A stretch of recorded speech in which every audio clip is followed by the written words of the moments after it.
Et salut à tous les amis, c'est CryptoPartage, c'est un plaisir de vous retrouver pour cette vidéo spéciale hors série où je vais vous partager ma méthode d'analyse des graphiques. Donc ça va vous permettre pour les débutants de découvrir et de vous familiariser avec l'analyse technique. Je vais vous donner les bases en tout cas les bases que je pense indispensables pour pouvoir commencer à analyser tout simplement un graphique. Donc voilà, et puis je vais vous donner vraiment ce que je pense, ce qui fonctionne avec moi quand j'analyse un graphique et comment je procède tout simplement. Je vais essayer évidemment du coup de simplifier au maximum pour que vraiment tout le monde puisse comprendre tous les niveaux. Et puis voilà, je pense que du coup on peut partir. Donc voilà, je vous ai mis rapidement le plan. Donc on va commencer par une rapide présentation de TradingView. Ensuite on s'attardera sur les unités de temps, puis la tendance, puis les résistances et les supports, le RSI et on terminera par les figures chartistes. Pour remercier mon travail que j'effectue quotidiennement et aussi avec cette vidéo qui m'a demandé un peu plus de temps que d'habitude, n'oubliez pas le petit like, le petit commentaire et pour les nouveaux, un abonnement tout simplement. Allez, on va commencer donc par la petite présentation de TradingView qui est l'outil et la plateforme tout simplement indispensable si vous voulez analyser des graphiques. C'est la plus optimale, la plus simple d'utilisation, enfin la plus complète tout simplement. Donc voilà, vous tapez TradingView sur Google tout simplement et vous prenez le premier lien, hop. Donc il va vous falloir vous créer un compte pour pouvoir accéder, il me semble, au graphique. C'est gratuit, il y a une version gratuite. Vous n'allez juste pas pouvoir, dans la version gratuite, mettre énormément d'indicateurs en même temps sur le graphique ou plein de petits autres avantages. Mais honnêtement, en tant que débutant, pour commencer, la version gratuite est largement suffisante. Donc voilà, donc on se retrouve sur cette page. Donc vous voulez voir les graphiques, hop, vous cliquez sur le graphique tout simplement. Du coup, on se retrouve sur le graphique. Je vais faire rapidement un petit tour des choses les plus importantes selon moi à comprendre et à connaître sur l'interface TradingView.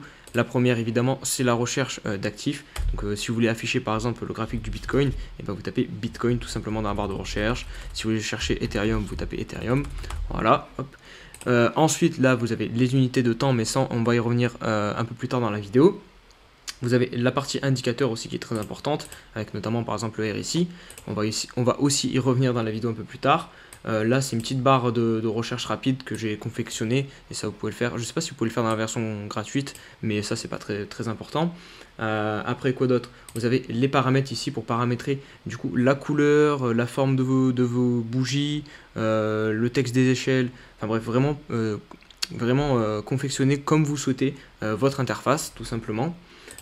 Ici, vous avez la liste de surveillance. Donc, si vous voulez ajouter des actifs et éviter de les chercher à chaque fois, ce qui est pas mal chiant, vous faites une liste de surveillance et du coup, vous avez directement vos actifs d'enregistrer.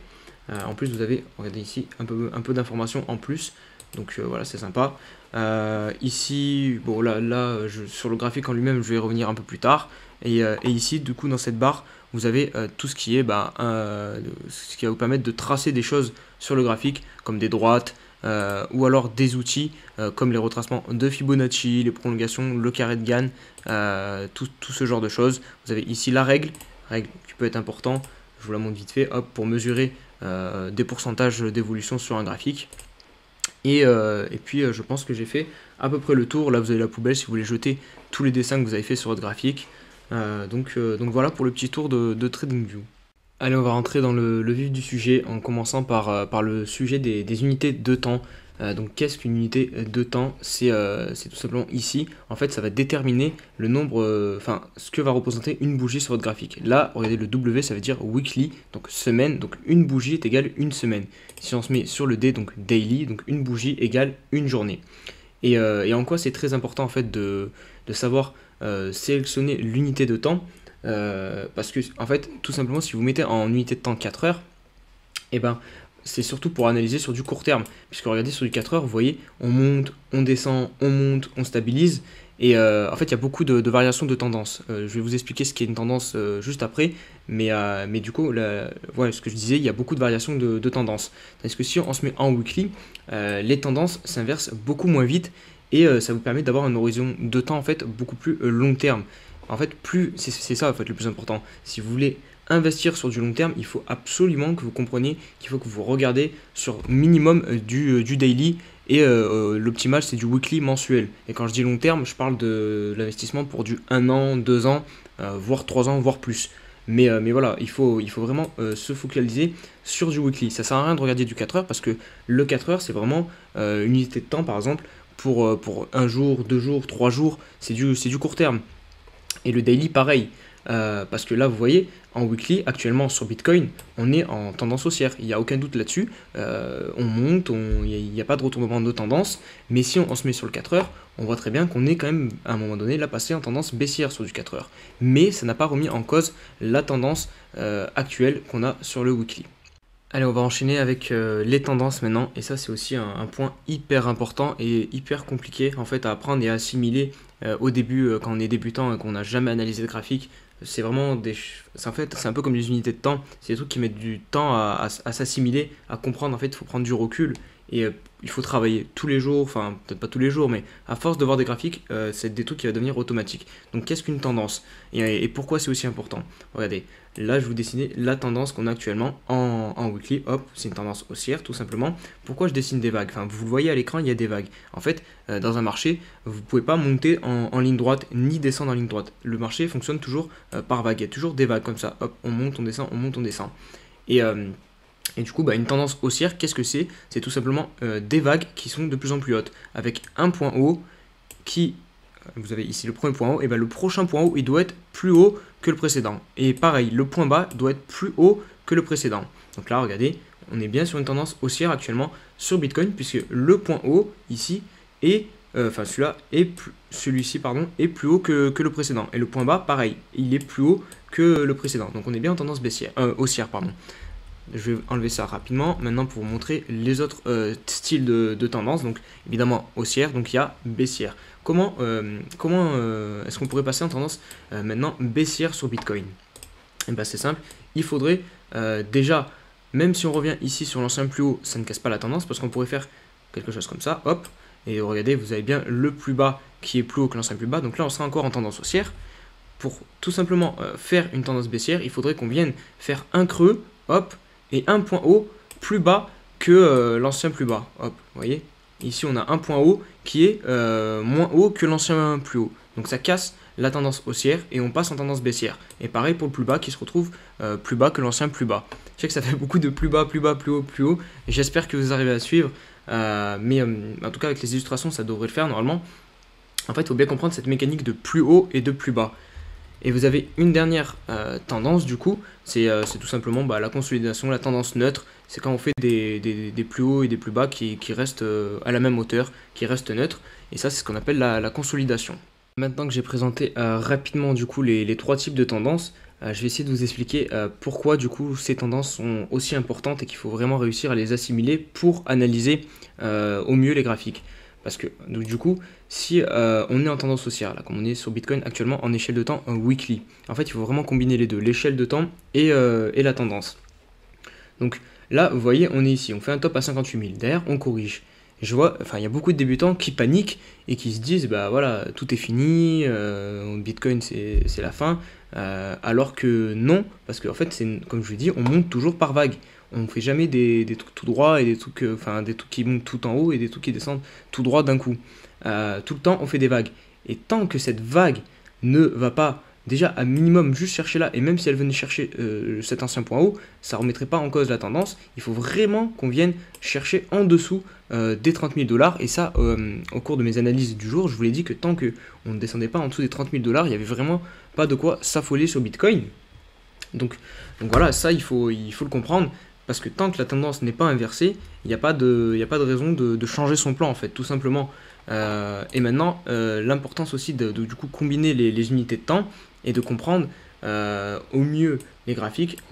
Si on se met en 4 heures, vous voyez, je vais enlever les moyennes mobiles d'ailleurs, hop, vous voyez, là on a plusieurs tendances qui s'enchaînent. Hop, là vous avez une tendance haussière, et hop, là on passe en tendance baissière sur le H4. Et hop, ici à partir de là, on est en consolidation, ici, hop. Là, vous avez les trois tendances. Une tendance haussière, une tendance baissière et une consolidation. Et pourtant, tout ça alors que sur du weekly, on est resté en tendance haussière. Donc ça prouve bien que on peut baisser sur le court terme, mais rester haussier sur le long terme. Et si vous prenez par exemple l'exemple de Bitcoin, sur de l'unité de temps annuelle, Bitcoin n'a jamais été baissier. Bitcoin est en tendance haussière sur de l'annuel. Donc si vous investissez dans votre tête, vous vous dites j'investis sur Bitcoin pour des années, et ben vous pouvez le faire en fait n'importe quand, puisque Bitcoin est en tendance haussière en annuel. Enfin quand je dis n'importe quand, il faut faire un DCA, c'est le mieux. Mais même dans tous les cas, si vous holdez, en théorie, tant que la tendance sur Bitcoin en annuel ne change pas, il n'y a aucune raison de ne pas investir sur Bitcoin. Allez, on va passer maintenant aux résistances et aux supports. Deux termes hyper importants pour commencer à maîtriser l'analyse technique tout simplement.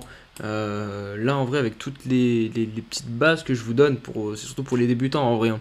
Mais vraiment avec ça vous devriez pouvoir lire simplement un graphique et ça vous permettra de savoir si c'est le bon moment pour acheter. Déjà, en vrai, je sais qu'il y a beaucoup de personnes qui cherchent vraiment le moment idéal pour acheter, le moment parfait. Le moment parfait n'existe pas. On n'aura jamais le moment parfait parce que c'est le marché qui décide, ça reste que des probabilités.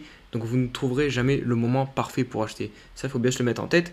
Par contre, vous pouvez trouver des endroits optimaux, des endroits optimisés tout simplement, où on va prendre moins de risques contre le marché. Donc les résistances et les supports. Donc là, hop, je vous ai mis une première résistance. Pourquoi? Tout simplement parce que vous voyez ici, hop, à chaque fois, on a des bougies ou des mèches.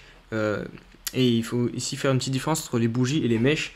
Donc une bougie, c'est un signal quand même plus fort qu'en clôture. Par exemple, une bougie clôture pile poil sous une résistance, c'est un signal plus fort qu'une mèche.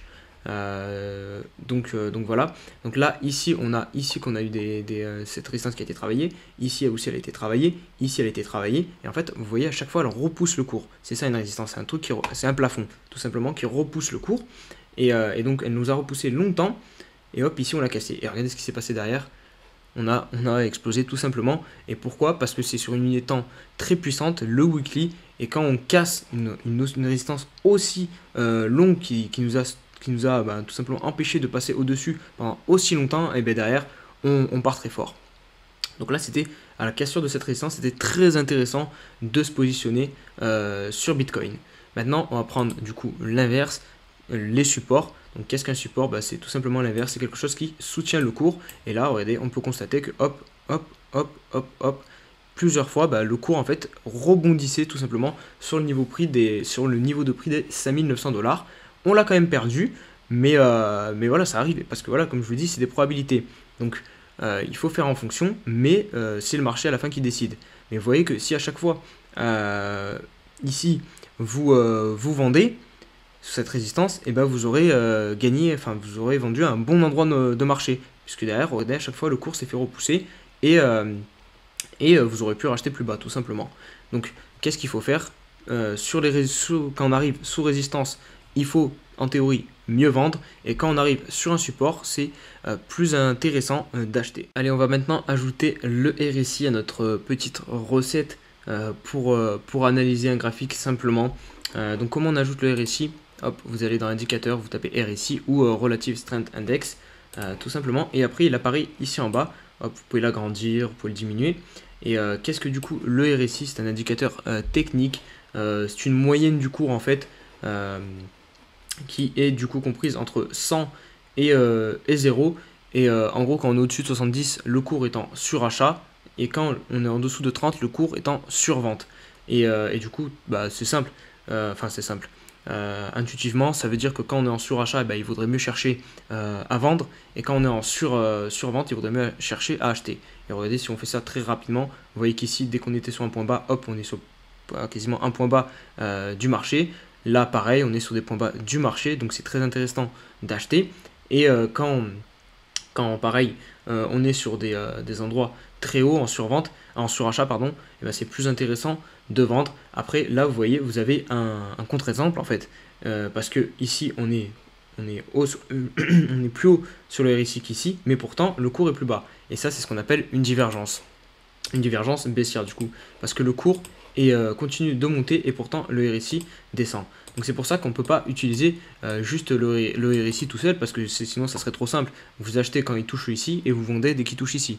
Non, ça ne marche pas comme ça. Il faut combiner l'indicateur avec ce que vous voyez sur le cours, et notamment par exemple les résistances et les supports. Et c'est ça qui est important dans l'analyse technique. En fait, il faut choisir 2-3 indicateurs qui vous semblent pertinents et que vous maîtrisez, et vous les combinez entre eux pour avoir plusieurs signaux qui vont dans le même sens, et ensuite vous pouvez ajuster votre plan. Ce qui est bien aussi sur les RSI, c'est qu'on peut aussi distinguer des figures chartistes. Figure chartiste, ça va être le dernier sujet de la vidéo dont je vais vous parler dans quelques instants après ce petit passage. Regardez, ici vous avez un M, c'est une figure, et une figure de retournement de tendance. Et regardez ici, hop, et derrière on a bien baissé, c'est une figure de retournement de tendance haussière, on passe en tendance baissière, et derrière regardez, on est venu chercher un plus bas. Donc voilà, vous pouvez en fait analyser un peu comme sur le graphique, sur le RSI. Vous pouvez mettre des supports et des résistances.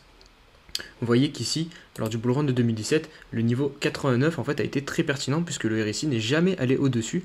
Donc voilà, vous pouvez mettre une résistance. Et vous voyez qu'ici, pareil, hop, on vient buter sur cette résistance. Donc c'est des niveaux pertinents. Et vous pouvez comme ça faire des petites analyses sur le RSI. Vous pouvez aussi mettre des obliques sans problème. Hop, vous voyez qu'ici, on monte comme ça en ce moment sur le RSI. Et ça vous permet d'avoir plus de signal et de combiner avec le graphique pour vous permettre d'affiner tout simplement votre stratégie. Là, on va passer à la dernière partie du coup sur les figures chartistes. Donc qu'est-ce que des figures chartistes? C'est des figures comme son nom l'indique qui sont visibles sur le cours.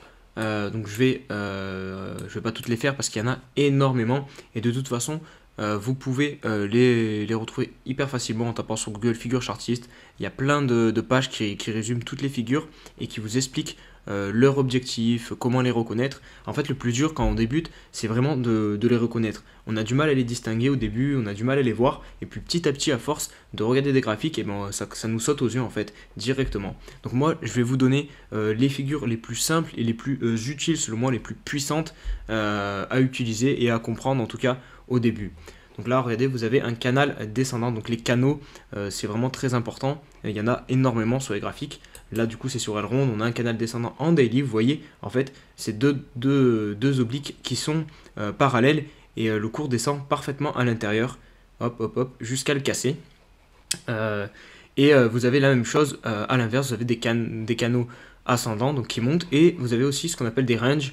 Donc des ranges, c'est quand le cours consolide comme ça entre deux droites du coup, hop et hop, je vais vous la mettre, hop, et voilà. Donc ça, c'est ce qui s'appelle un range, c'est une consolidation. Donc voilà, vous avez trois types de canaux, et ça c'est vraiment très important à avoir en tête, et c'est une figure qui revient très souvent. On va maintenant passer au M et au W, qui sont deux figures de retournement de tendance hyper importants. C'est vraiment, vous allez les retrouver très souvent, et c'est très puissant en général, puisque regardez, là on était quand même sur une belle tendance haussière en daily, et finalement c'est un M qui nous a stoppé. Hop, bon, il n'est pas très propre celui-là, je vais vous en montrer un autre qui a juste ici. Regardez, on a de la chance. Hop, hop, hop, hop, et du coup là vous voyez, en fait il y a un double top, on a une résistance ici qui se forme, double top, on vient de taper deux fois ici, à chaque fois ça nous repousse. Et vous pouvez même calculer l'objectif du coup de ce M. Vous prenez en fait tout simplement la ligne de coup. Bon, ici elle n'est pas très nette, on va la situer par là, hop. Et vous mettez le creux en fait qu'il y a tout simplement le M là, ce creux-ci. Et vous reportez à la sortie, enfin sur la ligne de coup, hop. Et ça vous donne l'objectif théorique de ce M, donc qui était situé ici à ce niveau là. Vous voyez qu'on a eu une réaction pile poil à ce niveau là, hop, on est remonté, même si derrière on a continué à baisser, mais en tout cas l'objectif c'était ici à 46 800. Je vais vous montrer maintenant un petit W rapidement, et assez puissant celui-ci puisqu'on se retrouve sur Ethereum en weekly, et pour vous montrer en fait que c'est compliqué des fois de déceler les figures parce que elles sont pas parfaites, et regardez ici vous avez pour moi un W, hop, parce que vous avez un double bottom, hop, vous voyez ici un double creux, et donc c'est bien une figure de retournement de tendance, puisque regardez ici on était en tendance baissière en weekly, hop, on forme un double creux, et derrière, hop, on change de tendance et on part en tendance haussière. Donc les W en weekly sont évidemment très puissants, pareil pour les M-top, donc voilà. On poursuit avec une autre figure qui est très importante et qu'on retrouve hyper fréquemment, ce sont les triangles. Donc là je vous en dessine un sur le Bitcoin, hop, vous avez, là ça va être un triangle descendant, hop, et hop, donc, hop, je vais bien le fermer, voilà. Donc là, vous voyez, c'est vraiment un triangle très propre et qui a été très puissant, puisque regardez derrière là-haut ce qu'on a fait. En fait, tout simplement, quand vous cassez un triangle, pour calculer son objectif, hop, vous prenez l'entrée du triangle et vous reportez au niveau de sa sortie. Donc là, regardez, encore une fois, l'objectif qui s'est avoué très, très parfait, puisque c'est pile poil là où on s'est arrêté. Après, voilà, le cours a fait son chemin, mais en tout cas, l'objectif a été atteint. Donc quand on est sur des unités de temps aussi grandes, ce genre de figure, bah, c'est très puissant. Donc là, vous avez un triangle descendant. Vous pouvez aussi avoir des triangles ascendants, donc c'est l'inverse. Des triangles de compression, donc c'est quand le triangle fait comme ça, par exemple. Et ça, c'est des figures qu'on trouve vraiment très très fréquemment sur les graphiques. Allez, je vais faire un petit récap pour conclure cette vidéo, histoire que tout le monde ait les idées au clair sur comment analyser simplement un graphique. Donc, premier truc, on choisit l'unité de temps dans laquelle on veut analyser, dans laquelle on veut investir. Si on veut investir pour du 1 an, 2 ans, on prend du weekly et du mensuel. On commence vraiment l'analyse par ça. Après, à la limite, on peut venir chercher du daily et du 4 heures pour chercher un point d'entrée un peu plus optimal, mais vraiment, ce qu'il faut faire, c'est vraiment du weekly et du mensuel. Ensuite, qu'on a choisi l'unité de temps, du coup, on regarde dans quelle tendance on est. Si on est en tendance haussière ou si on est en tendance baissière. Pour ça, comme je vous le dis, le marché fait des vagues. Hop, vous voyez, ici, c'est une tendance haussière, tout simplement. Donc, on regarde. Si on est en tendance haussière, on essaie d'acheter, du coup, le creux d'une vague, tout simplement, plutôt que d'acheter un top. Quand on est, par exemple, comme ça, en train de monter, là, on attend tout simplement que le creux de la vague arrive. Et on peut rentrer du coup plus tranquillement et plus sereinement avec une meilleure, un meilleur point d'entrée sur le marché. En tout cas, c'est plus optimal et c'est plus safe. Après, pour entrer, ça c'est vraiment le gros de l'analyse, j'ai envie de dire. Mais après, si on veut vraiment faire de l'analyse plus pointue, eh bien, on se sert du RSI et surtout des résistances et des supports. Et on combine ça avec, si on veut encore un peu plus pousser, des figures chartistes, histoire là vraiment de, j'ai envie de dire, chercher la petite bête, mais en fait c'est pas grand chose, hein, vraiment, c'est avec le temps que vous apprendrez à vous servir de ces figures chartistes, et surtout il faut se dire que tout ce que je vous ai présenté là, malheureusement, ce n'est vraiment que le début de l'analyse technique, parce qu'il y a plein d'autres indicateurs dont je ne vous ai pas parlé, les bornes de Bollinger, les retracements de Fibonacci, le MACD, enfin il y a vraiment beaucoup de choses, mais je trouve qu'avec tout ce que je vous ai présenté ici, eh ben, ça devrait être suffisant pour vous aider, en tout cas les débutants, à comprendre un petit peu l'analyse technique. Si vous avez apprécié cette vidéo, n'oubliez pas le petit like, le petit commentaire et le petit abonnement qui permet de soutenir mon travail que j'effectue tous les jours avec grand plaisir évidemment. Mais voilà, un petit like, ça motive encore plus. Donc merci à tous ceux qui le feront. Je vous souhaite à tous une très bonne journée et on se dit à demain pour une nouvelle vidéo. Allez, ciao ciao.